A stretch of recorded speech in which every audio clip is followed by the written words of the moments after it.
शेतकरी कर्जमाफीसाठी जो शासन आदेश सरकारने काढलाय त्याच्यामध्ये अत्यंत जाचक अटी शर्ती लागू करण्यात आलेल्या आहेत।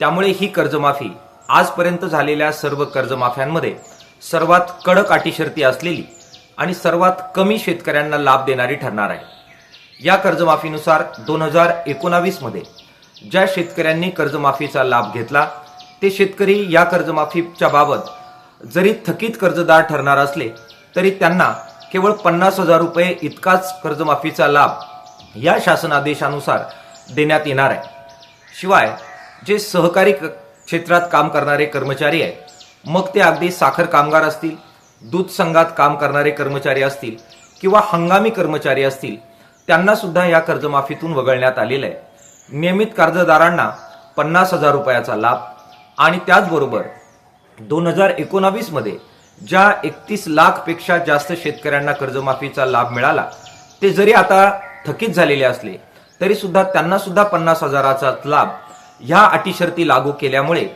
2 लाखाचं कर्जमाफ होणं ही केवळ घोषणा ठरणार आहे। बहुसंख्य शेतकरी त्यांना केवळ 50,000 रुपयावर गुंडाळण्यात आलेलं आहे। शेतकऱ्यांचा हा मोठा विश्वासघात आहे। निवडणुकीमध्ये शेतकऱ्यांचा सातबारा कोरा करण्याचं आश्वासन द्यायचं आणि प्रत्यक्षात मात्र बहुसंख्य शेतकऱ्यांना 50,000 रुपयाचा चुना लावायचा, अशा प्रकारचं काम ह्या शासनादेशाने झालेलं आहे। ही अत्यंत संतापजनक अशी गोष्ट आहे।